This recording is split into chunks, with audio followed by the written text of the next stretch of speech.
Movie की शुरुआत में हम देखते हैं एक अजीब मौसम अचानक शहर के ऊपर छा गया, जिससे निवासी आसमान की ओर देखने लगे। कुछ देर बाद तेज हवा फिर से चलने लगी। सभी लोग उत्सुकता से इस अजीब घटना को देख रहे थे, लेकिन किसी को यह एहसास नहीं था कि एक भयानक आपदा आने वाली है। जब हवा शांत हुई तो अचानक कई बिजली की चमकें दिखाई दीं, जिससे लोग डरकर तुरंत घरों के अंदर चले गए। लेकिन अजीब बात यह थी कि बिजली लगातार एक ही जगह पर गिर रही थी। ऐसा सामान्यतः संभव नहीं होता। यह असामान्य घटना ज्यादा देर तक नहीं चली, लेकिन रे फेरियर ने देखा कि अभी अभी गिरी बिजली ने शहर को बुरी तरह प्रभावित किया था। बिजली गुल हो गई थी और सभी इलेक्ट्रॉनिक उपकरणों में खराबी आ गई थी। सड़कें भी जाम हो गई थीं। जिस जगह पर बिजली गिरी थी वहां एक गहरा गड्ढा बन गया था। सभी लोग जिज्ञासावश इकट्ठा होकर देखने लगे। रे ने एक टुकड़ा उठाया। उसे लगा कि यह बहुत गर्म होगा, लेकिन वह बर्फ जैसा ठंडा महसूस हुआ। तभी लोग आश्चर्यचकित और भ्रमित हो गए। धरती के नीचे अचानक एक अजीब सी आवाज सुनाई दी। फिर जमीन पर दरारें दिखाई देने लगीं, जो तेजी से चारों ओर फैल गईं। वहां मौजूद लोग कुछ डरे हुए थे, लेकिन फिर भी देखना बंद नहीं कर पाए। दरारें लगातार बढ़ती गईं, पास की इमारतों को चीरती हुईं, और फिर ऐसा लगा जैसे भूकंप आ गया हो। एक जोरदार झटका लगा और पूरा क्षेत्र हिल गया। पलक झपकते ही एक बड़ा गड्ढा बन गया। जिज्ञासु लोग अब भी वहीं खड़े थे और देख रहे थे। अगले ही पल जमीन अचानक फटने लगी, जैसे कोई विशालकाय चीज धरती से बाहर आने वाली हो। यहाँ तक कि गिरे हुए वाहन भी उछलकर बाहर आ गए। फिर सभी की हैरान निगाहों के सामने अचानक एक विशालकाय मशीन जमीन से निकल आई। गौर से देखने पर पता चला कि वह एक बड़ा 3 पैरों वाला राक्षस था, जिसकी ऊंचाई दर्जनों मंजिलों जितनी थी। इतनी ऊंचाई देखकर शुरू में लोग डर गए, लेकिन जब उन्होंने देखा कि वह कुछ नहीं कर रहा है तो वे फिर से वहीं खड़े होकर देखने लगे। कुछ लोग कैमरे निकालकर वीडियो बनाने लगे, लेकिन जैसे ही 3 पैरों वाले जीव ने एक भयानक घरघराहट की आवाज निकाली, उसने अचानक लेजर बीम छोड़ने शुरू कर दिए और बिना किसी भेदभाव के हमला करने लगा। जिन पर हमला हुआ वे पल भर में राख हो गए। अब जब लोगों को समझ में आया तो उन्होंने भागने की कोशिश की, लेकिन चाहे वे कितना भी दौड़े, लेजर की मार से बच नहीं सकते थे। दूसरी गली का भी बुरा हाल हो गया। बचकर निकले रे परेशान होकर अपने घर लौट आए। रे फेरियर के पास अपने बेटे रॉबी और बेटी राहेल के सवालों का जवाब देने का समय नहीं था। उसने बस जल्दी से जरूरी सामान समेटा और दोनों बच्चों का हाथ पकड़कर घर से भाग निकला। जब वे सड़क पर पहुंचे तो उन्होंने देखा कि हर कोई अपनी जान बचाने के लिए भाग रहा है। इस अफरा तफरी का फायदा उठाते हुए रे ने अपनी ठीक ठाक हालत वाली वैन में बच्चों को बिठाया और तेजी से उस जगह से निकल गया, जबकि पीछे खड़ा मैकेनिक एक लेजर की किरण से पल भर में राख हो गया। भयानक 3 पैरों वाला दानव फिर से उनका पीछा करने लगा। दोनों बच्चे डर से कांप रहे थे। छोटे शहर के पूरी तरह से खंडहर में बदलने से पहले ही रे का परिवार सुरक्षित रूप से वहां से निकल गया। सड़क पर आगे जाम लगा हुआ था, क्योंकि बहुत सारे लोग पैदल ही भाग रहे थे। केवल रे की वैन ही लगातार आगे बढ़ रही थी, लेकिन डर से सहमे हुए रे को अच्छी तरह पता था कि अभी अभी छोटे शहर पर हमला करने वाली चीज कोई सामान्य आपदा नहीं थी, बल्कि एक ऐसी शक्ति थी जो इस पृथ्वी की नहीं थी।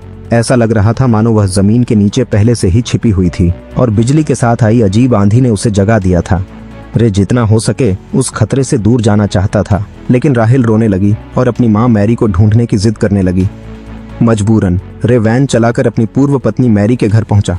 उसने दरवाजा खोला, लेकिन घर खाली था। शुक्र है कि यहाँ कोई हमला नहीं हुआ था। सभी इलेक्ट्रॉनिक उपकरण अभी भी काम कर रहे थे। अफसोस की बात यह थी कि मैरी का फोन लगातार व्यस्त आ रहा था। रे ने यहाँ एक रात रुकने का फैसला किया और सोचा कि वह अगली सुबह फिर से यात्रा शुरू करेगा। सुरक्षा के लिए तीनों बेसमेंट में सोने चले गए, लेकिन रात में एक परिचित बिजली की चमक से उनकी नींद टूट गई। यह बिल्कुल छोटे शहर जैसी स्थिति थी। तीनों जैसे ही बेसमेंट के सबसे अंदर वाले गुप्त कमरे में छिपे, बाहर एक बड़ा धमाका हुआ। सौभाग्य से उन्हें कोई नुकसान नहीं हुआ। जब सुबह हुई तो रे सावधानी से बाहर निकला और स्थिति का जायजा लिया। उसने पाया कि पूरी इमारत बुरी तरह क्षतिग्रस्त हो चुकी थी और गली में विनाश का मंजर था। दरअसल एक विमान के इलेक्ट्रॉनिक उपकरण खराब होने के कारण यहाँ गिर गया था। मलबे में कुछ बचे हुए लोगों को देखकर रे को लगा कि वे विमान के यात्री हैं, लेकिन वे एक टीवी चैनल के कर्मचारी निकले। महिला पत्रकार ने रे को बताया कि ये 3 पैरों वाले जीव सिर्फ एक जगह नहीं, बल्कि न्यूयॉर्क, लॉस एंजल्स में भी दिखाई दिए थे। वे जहां भी जाते हैं वहां जीवन का कोई निशान नहीं बचता।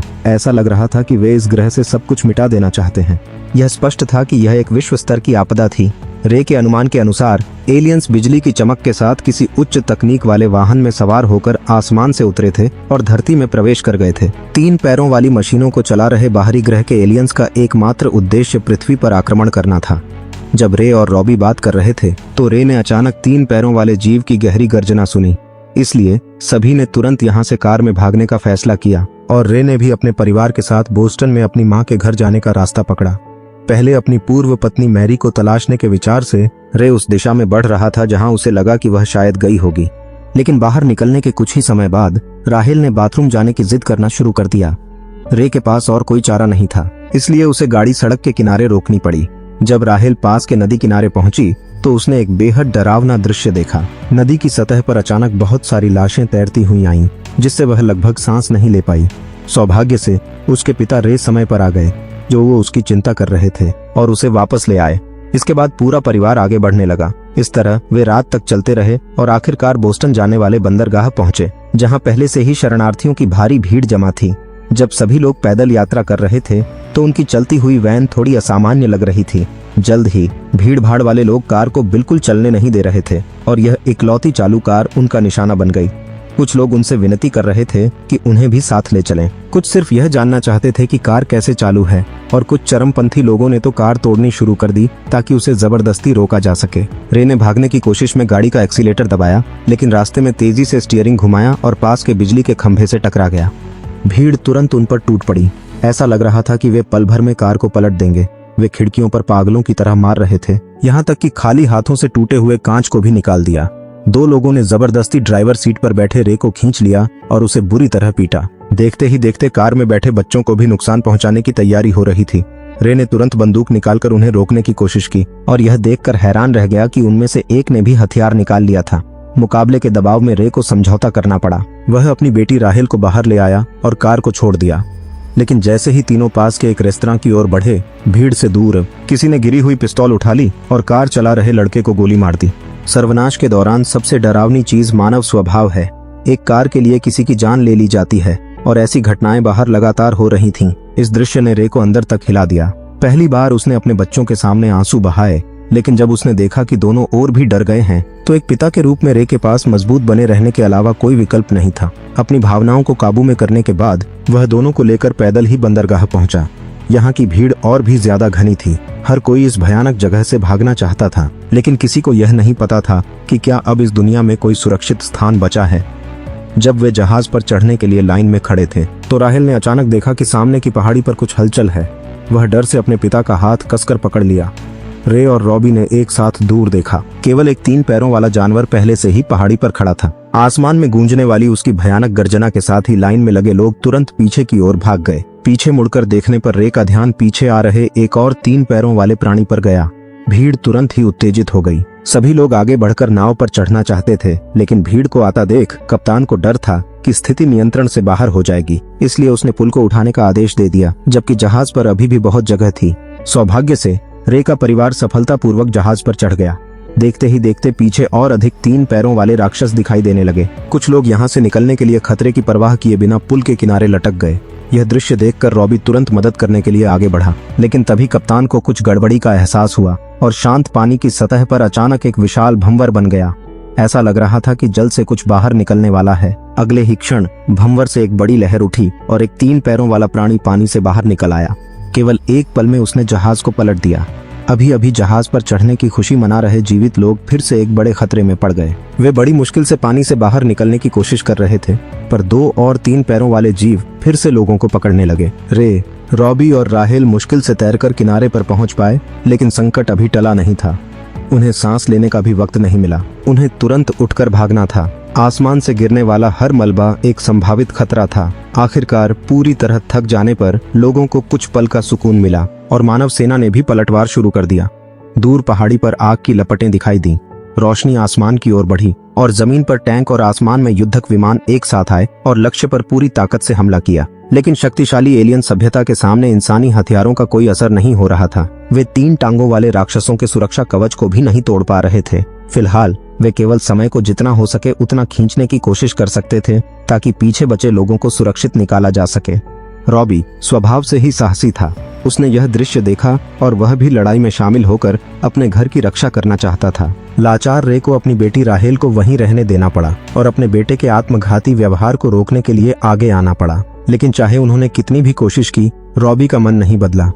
वह यहाँ मरने को तैयार था, लेकिन अपने पिता के साथ भागना नहीं चाहता था। रे ने पीछे अपनी बेटी को देखा, जानता था कि बिना माता पिता के वह जल्द ही किसी दयालु व्यक्ति द्वारा ले जाई जाएगी। यह एक महत्वपूर्ण मोड़ था। क्रूर हत्याकांड फिर से शुरू हो गया। यह देखकर रे तुरंत पलटा और भागा। आखिरकार एक दयालु व्यक्ति की मदद से वह राहेल के साथ मिलकर एक तहखाने में छिप गया। जाहिर है कि हाल की स्थिति में वह व्यक्ति भी उन्हें छोड़ने वाला नहीं था। उस आदमी ने रे को सांत्वना दी और कहा कि वह उसके दर्द को समझते हैं, क्योंकि उनके परिवार को भी 3 टांगों वाले राक्षसों ने मार डाला था। लेकिन रे को विश्वास था कि उसका बेटा रॉबी बोस्टन में उसकी माँ मैरी के पास उसका इंतजार करेगा। जब रे और वह अजनबी बातचीत कर रहे होते हैं तो जमीन अचानक से हिलने लगती है। यह देखकर आश्चर्य होता है कि 3 पांव वाला जीव अभी तक गया नहीं है। अपना परिवार खो चुका वह आदमी 3 पांव वाले जीव से मुकाबला करने का मौका खोज रहा है। लेकिन रे अपनी बेटी राहेल की सुरक्षा के लिए सिर्फ एक पिता बने रहना चाहता है। लेकिन तभी बाहर अचानक से सब कुछ असामान्य रूप से शांत हो जाता है और अगले ही पल एक लकड़ी का टुकड़ा उनके सिर के पास गिरता है। रे ने मुड़कर देखा तो पाया कि एक तिपाई का स्पर्शक पहले ही तहखाने के अंदर आ चुका था। स्पर्शक ने अपनी बड़ी आंखें खोली, दोनों तरफ की बड़ी लाइटें चालू की और कमरे में चारों ओर घूमने लगा। स्पर्शक खोज के पास खड़े रे को लगभग देख लेता, लेकिन तभी राहेल ने उसका ध्यान आकर्षित कर लिया। इस मौके का फायदा उठाते हुए रे ने जल्दी से राहेल को अपने पास खींच लिया। रे को यह सोचकर राहत मिली कि बड़ा मुंह वाला स्पर्शक, जो उन्हें ठीक से नहीं देख पा रहा है, जल्दी ही यहाँ से चला जाएगा। लेकिन वह यहाँ से जाने को तैयार नहीं था। दोनों को सांस रोककर रखनी पड़ी और एक दूसरे के साथ लुका छिपी का खेल जारी रखना पड़ा। हालांकि तहखाने में छिपा हुआ अजनबी ऐसा नहीं सोच रहा था। उसे लगा कि यह एक एलियन अफसर है, इसलिए उसने कुल्हाड़ी उठाई और हमला करने के लिए तैयार हो गया। शुक्र है कि रे शांत था और समय पर उसकी मूर्खता को रोक दिया। आदमी ने समझदारी दिखाते हुए कुल्हाड़ी वापस रख दी, लेकिन जैसे ही वह रे के पास झुककर कुछ कहने वाला था, उसने गलती से आवाज कर दी, जिससे तुरंत बड़े स्पर्शक का ध्यान उसकी ओर चला गया। घबराए हुए रे ने जल्दी से एक कपड़ा उठाकर स्पर्शक की आंख को ढकने की कोशिश की। बड़ी आंख वाला स्पर्शक ढके हुए हिस्से को देखने के लिए झुका और जब उसने शीशे में अपना प्रतिबिंब देखा तो पीछे छिपे तीनों लोगों को नहीं देख पाया और मुड़कर जाने की तैयारी करने लगा। लेकिन राहेल का पैर फिसल गया, जिससे हुई आवाज ने बड़ी आंख को वापस लौटने के लिए प्रेरित किया और उसने राहेल के जूते पर ध्यान केंद्रित कर लिया। हालांकि जब वह शीशे के पीछे देखने के लिए पहुंचा तो उसे केवल वह जूता दिखाई दिया। वास्तव में तीनों लोग पहले ही दूसरी ओर छिप चुके थे। बिना कुछ पाए खोज रहा बड़ा स्पर्शक अंततः अपनी आंखें बंद कर लेता है। आंखें हटते ही उन्होंने आखिरकार चैन की सांस ली, लेकिन अचानक पानी की सतह पर लहरें उठने लगीं और फिर उस जगह पर कुछ आकृतियां दिखाई दीं। इसलिए तीनों को फिर से छिपना पड़ा। असल में कुछ छोटे एलियंस अंदर आ गए थे। वे आसपास की हर चीज को जिज्ञासा पूर्वक देख रहे थे। उनमें से एक ने तो नाली के गंदे पानी को भी पी लिया। तीनों लोग लगातार अपनी स्थिति बदलते रहे और उंगलियों से दिशा दिखाते रहे ताकि एलियंस उन्हें न देख सकें। उनके द्वारा खोजे जाने का खतरा लगातार बना हुआ था। लेकिन इस समय तहखाने में छिपा हुआ अजनबी फिर से मुसीबत में पड़ने वाला था। उसने अपनी बंदूक उठा ली और गोली मारने के लिए तैयार हो गया। शुक्र है कि रे ने उस अजनबी को फिर से रोक दिया, क्योंकि उसे पता था कि भले ही वे एक एलियन को मार दें, उनके लिए यहाँ से जिंदा निकल पाना नामुमकिन होगा। वह अजनबी दोनों हथियार लिए खड़े थे, जबकि एलियंस को इसका जरा भी अंदाजा नहीं था और वे एक पुरानी साइकिल के साथ खेल रहे थे। एक छोटा एलियन साइकिल के पहिए को घुमा रहा था, जबकि बाकी 2 बारी बारी से उसे देख रहे थे, यह नहीं समझते हुए कि दिखने में मासूम लगने वाले ये जीव कितने खतरनाक हो सकते हैं। जैसे ही वह अजनबी फिर से हथियार पकड़ने लगा, बाहर से अचानक 3 पैरों वाले राक्षस की गूंज सुनाई दी और ये छोटे छोटे एलियन मानो किसी बुलावा सुनकर तुरंत वापस लौट गए। लेकिन उसके तुरंत बाद रे और उस अजनबी ने एक भयानक दृश्य देखा। दूर से दिखाई दे रहा एक 3 पैरों वाला जीव एक इंसान के शरीर से खून और मांस निकाल रहा था। फिर किसी प्रक्रिया के बाद उस खून और मांस को चारों ओर छिड़का जा रहा था, जो धरती की खाद बन रहा था। ऐसा लगता है कि इस तरीके से एलियंस धरती के पर्यावरण को बदल रहे थे। यह दृश्य देखकर वह अजनबी तुरंत डर गया और उसका बदला लेने का साहस जाता रहा। वह कुछ बड़बड़ाते हुए चुप हो गया। दूसरी तरफ तहखाने में छिपा हुआ वह अजनबी लगातार खांस रहा था, गहराई में छिपने की कोशिश कर रहा था। रे डर रहा था कि इससे होने वाली आवाज उनके छिपने के स्थान को उजागर कर देगी, इसलिए उसने उसे थोड़ा धीरे खांसने को कहा, लेकिन उसने इनकार कर दिया। रे जानता था कि अगर यही चलता रहा तो देर सवेर वे उस आदमी द्वारा खोजे जाएंगे। अपनी बेटी राहेल की सुरक्षा के लिए उसे एक कठिन निर्णय लेना पड़ा। सामने इस नियंत्रण खो रहे पागल को मार देना। एक फटे पुराने कपड़े से बेटी की आंखों को ढकने के बाद रे उस कमरे में गया और दरवाजा बंद कर दिया। कुछ संघर्ष के बाद वह थका हुआ अंदर से बाहर निकला। नतीजा साफ था, वह अजनबी अब जीवित नहीं था। बाद में रे थककर सो गया, जबकि राहेल अभी भी हाल ही की घटना से डरी हुई थी और बैठी बैठी सो नहीं पा रही थी। पता नहीं कैसे, जैसे ही वह मुड़ी, उसने देखा कि बड़ा अंधा स्पर्शक पहले से ही उसके पास आ गया था। जब वह पास पहुंचा तो डर के मारे उसने तुरंत चीख मार दी। चीख सुनकर रे तेजी से जागा और कुल्हाड़ी उठाकर बड़े मुंह वाले स्पर्शक पर वार करने लगा। जब तक उसकी मशीन गर्दन 2 हिस्सों में नहीं बंट गई, रे ने मुश्किल से उसे पीछे हटाया।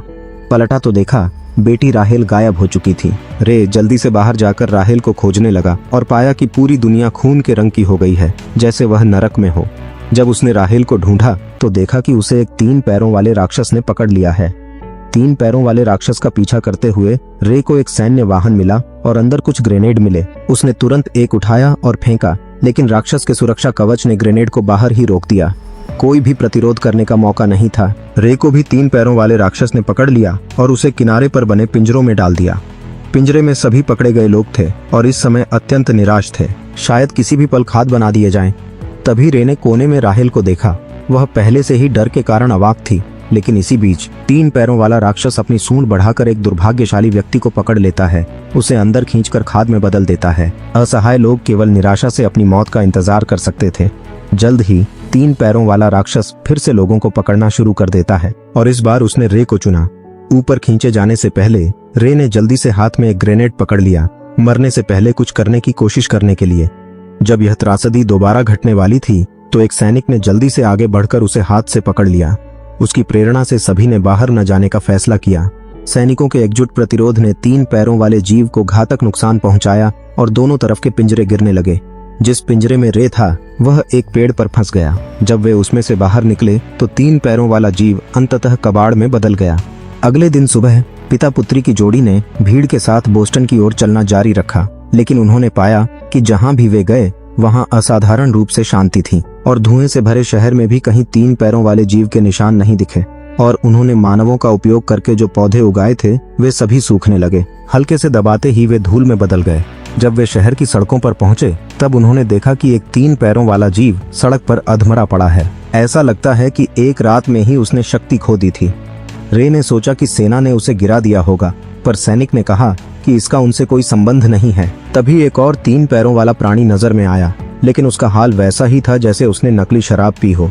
झूलते हुए रे, जो अभी शरण में जाने की कोशिश कर रहे थे, अचानक देखते हैं कि कुछ चिड़ियां एक तिपाई के ऊपर खड़ी हैं। इसका मतलब है कि उनका रक्षा कवच भी काम नहीं कर रहा है, इसलिए वह तुरंत अपने पास खड़े सैनिक को चेतावनी देता है। सैनिक तुरंत सतर्क होते हैं और लोगों को तिपाई पर हमला करने का आदेश देते हैं।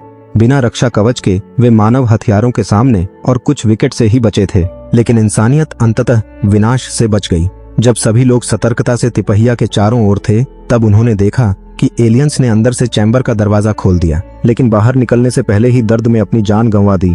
फिर रे अपनी बेटी राहेल को लेकर बाहर आता है। यह देखकर उसे हैरानी और खुशी होती है कि उसकी पूर्व पत्नी मैरी का पूरा परिवार अब भी जीवित था, और उसे सबसे ज्यादा खुशी इस बात की हुई कि रॉबी भी सौभाग्य से बच गया था।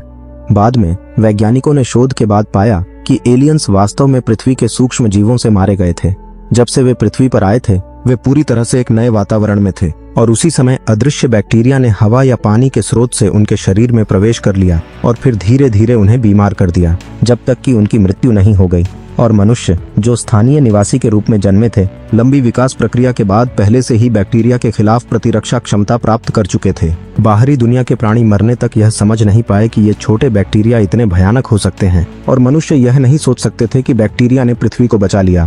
और इसी के साथ मूवी यहीं खत्म हो जाती है। तो दोस्तों, अगर आपको हमारी यह वीडियो पसंद आई हो तो इसे लाइक जरूर करें, और अगर आप हमारे चैनल पर नए हैं तो सब्सक्राइब करना न भूलें। साथ ही बेल आइकन दबाएं ताकि हमारी हर नई वीडियो का नोटिफिकेशन आपको सबसे पहले मिले। आपका सपोर्ट हमारे लिए बहुत मायने रखता है। तो मिलते हैं अगली वीडियो में।